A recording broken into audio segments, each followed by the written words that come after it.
Disney D23 expo ഇപ്പൊ നടന്നുകൊണ്ടിരിക്കുകയാണ്. അതുകൊണ്ട് തന്നെ മാർവലിൽ നിന്നൊക്കെ തന്നെ ഒരുപാട് അപ്ഡേറ്റ്സ് ആണ് വന്നുകൊണ്ടിരിക്കുന്നത്. അതിൽ തന്നെ ഏറ്റവും വലുതെന്ന് പറയാൻ പറ്റുന്നത് എക്സ്മെൻ അങ്ങനെ MCUലേക്ക് വരാൻ പോവുകയാണ്. അത് മാത്രമൊന്നുമല്ല, പിന്നെയും ഒരുപാട് മാർവലിലെയും സ്റ്റാർ വാർസിൽ നിന്നൊക്കെ തുടങ്ങിയിട്ട് ഒരുപാട് അപ്ഡേറ്റ്സുകൾ വരുന്നുണ്ട്. അപ്പോൾ ഈ വീഡിയോയിലൂടെ നമുക്കത് എന്തൊക്കെയാണെന്ന് നോക്കാം.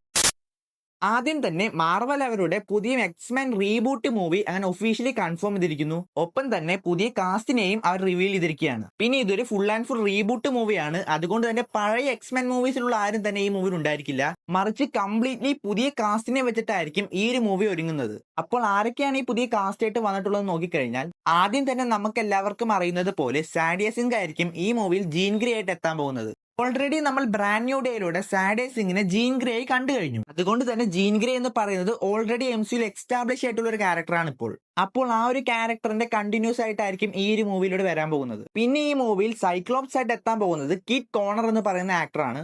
അതുപോലെ തന്നെ എമ്മ ഫ്രോസ്റ്റ് ആയിട്ട് ഈ മൂവിയിലൂടെ എത്താൻ പോകുന്നത് സമാറ വീവിംഗ് എന്ന് പറയുന്ന ആക്ട്രസ് ആയിരിക്കും. അതുപോലെ നമ്മുടെ ചാൾസ് എക്സ് സേവിയർ, നമ്മുടെ പ്രൊഫസർ എക്സ് ആയിട്ടൊക്കെ വരാൻ പോകുന്നത് ക്രിസ്റ്റഫർ അബോട്ട് എന്ന് പറയുന്ന ഒരു ആക്ടർ ആയിരിക്കും. പിന്നെ ഈ മൂവിയിൽ റൂഗായിട്ട് എത്താൻ പോകുന്നത് ഈ ഇടയ്ക്ക് വളരെ വലിയ ഹിറ്റ് ആയിട്ടുണ്ടായിരുന്ന ഹൊറർ മൂവി ആയിട്ടുള്ള ഒബ്സഷനിലൂടെ ശ്രദ്ധേയായ ആക്ട്രസ് ആയിട്ടുള്ള ഇന്ത്യൻ എവർഡേ ആയിരിക്കും. പിന്നെ സ്റ്റോം ആയിട്ട് മായ ബോയ്ഡ് എന്ന് പറയുന്ന ആക്ട്രസും മിസ്റ്റർ സിനിസ്റ്റർ എന്ന് പറയുന്ന റോൾ ചെയ്യാൻ പോകുന്നത് ആദം ഡ്രൈവറുമായിരിക്കും. ഇതിൽ വെച്ച് തന്നെ ഏറ്റവും മികച്ച കാസ്റ്റിംഗ് ആയിട്ട് തോന്നിയതും ആദം ഡ്രൈവറിനെ മിസ്റ്റർ സിനിസ്റ്റർ ആയിട്ട് കാസ്റ്റ് തന്നെയാണ്. കാരണം ആ റോളിലേക്കുള്ള ഒരു മികച്ചൊരു ചോയ്സ് തന്നെ ആയിരുന്നു ആളെന്ന് പറയാം. അതുപോലെ തന്നെ ഈ മൂവിയുടെ റിലീസ് ഡേറ്റ് ആയിട്ട് പറഞ്ഞിട്ടുള്ളത് 2028 മെയ് 5 അത് ഇനി മാറുമെന്നൊന്നും അറിയില്ല. എന്നാൽ ഇപ്പോൾ ഈ റിലീസ് ഡേറ്റ് ആണ് പറഞ്ഞിട്ടുള്ളത്. അതുപോലെ ഈ മൂവിയിലൂടെ ആയിരിക്കും മാർവലിന്റെ ഫേസ് 7 സ്റ്റാർട്ട് ചെയ്യാൻ പോകുന്നത്. പിന്നെ ഈ എക്സ്പോയിലൂടെ മാർവൽ അവഞ്ചേഴ്സ് ഡൂംസ്ഡേയുടെ പുതിയൊരു ട്രെയിലർ അല്ലെങ്കിൽ ഒരു സ്പെഷ്യൽ ലുക്ക് എന്ന് പറഞ്ഞൊരു ട്രെയിലർ പുറത്തുവിട്ടിരുന്നു. ഈ ഒരു ട്രെയിലറിലൂടെ പൂർണ്ണമായും ഫോക്കസ് ചെയ്യുന്നത് RDJയുടെ ഡോക്ടർ ഡൂം എന്ന് പറയുന്ന ക്യാരക്ടറിനെയാണ്. അതുപോലെ തന്നെ മുമ്പത്തെ ട്രെയിലറുകളൊക്കെ അപേക്ഷിച്ച് നോക്കുമ്പോൾ കുറച്ചും കൂടി ഡാർക്കർ ആയ ഒരു വേർഷൻ ആയിരുന്നു ഇത്.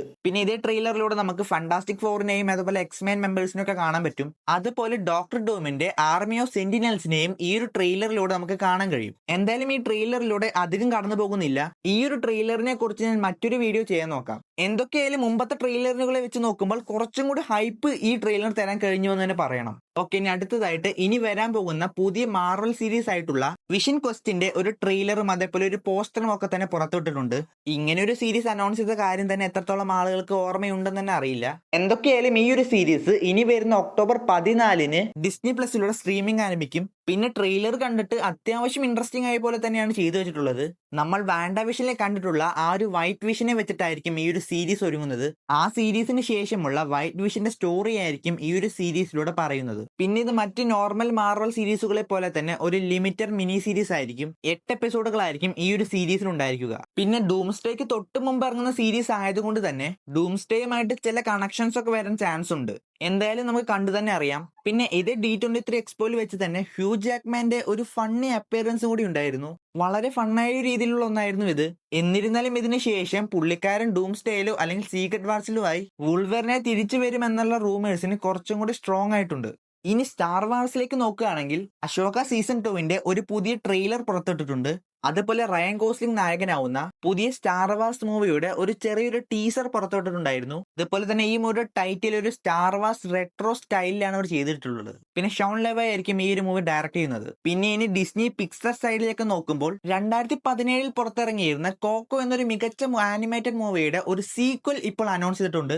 കോക്കോ എന്ന് പറയുന്ന ആദ്യത്തെ സിനിമ ഒരു മികച്ചൊരു സിനിമ തന്നെയായിരുന്നു. എന്നാൽ ഈ മൂവിക്ക് ഒരു സീക്വലിന്റെ ആവശ്യമുണ്ടോ എന്നുള്ളതൊരു ചോദ്യം തന്നെയാണ്. എന്തായാലും ഇത് അവരെങ്ങനെ ചെയ്യുമെന്ന് തന്നെ നോക്കാം. പിന്നെ 2029 ഈ മൂവി റിലീസ് ചെയ്യുക. അതുപോലെ ഡിസ്നി ഇൻക്രെഡിബിൾസ് 3 ഇവിടെ കൺഫേം ചെയ്തിട്ടുണ്ട്. ഇപ്പോൾ ഇതിന്റെ റിലീസ് ഡേറ്റ് ആയിട്ട് പറയുന്നത് 2028 ജൂൺ 16 പിന്നെ സുട്ടോപ്പിയ മൂവിയുടെ അടുത്ത പാർട്ടായിട്ട് സുട്ടോപ്പിയ 3 ഇപ്പോൾ അനൗൺസ് ചെയ്തിട്ടുണ്ട്. പിന്നെ ഈ മൂവിയിൽ കുറച്ചും കൂടി ബേർഡ്സിനൊക്കെ ഫോക്കസ് ചെയ്തിട്ടായിരിക്കും എന്നാണ് മനസ്സിലാക്കുന്നത്. അപ്പോൾ എന്തായാലും ഇത്രയും അപ്ഡേറ്റ്സ് ആണ് ഈ ഒരു വീഡിയോയിലൂടെ പറയാനുള്ളത്. ഇതിനെല്ലാം കുറിച്ചുള്ള നിങ്ങളുടെ അഭിപ്രായം എന്തൊക്കെയാണെന്ന് കമന്റ് ബോക്സിലൂടെ രേഖപ്പെടുത്തൂ. ഒപ്പം ഈ വീഡിയോ ഇഷ്ടപ്പെട്ടാൽ ലൈക്ക് ചെയ്യാനും ഇതുപോലുള്ള കൂടുതൽ വീഡിയോകൾക്ക് വേണ്ടി ചാനൽ സബ്സ്ക്രൈബ് ചെയ്യാനും മറക്കണ്ട. അപ്പോൾ മറ്റൊരു പുതിയ വീഡിയോയുമായി വീണ്ടും കാണാം.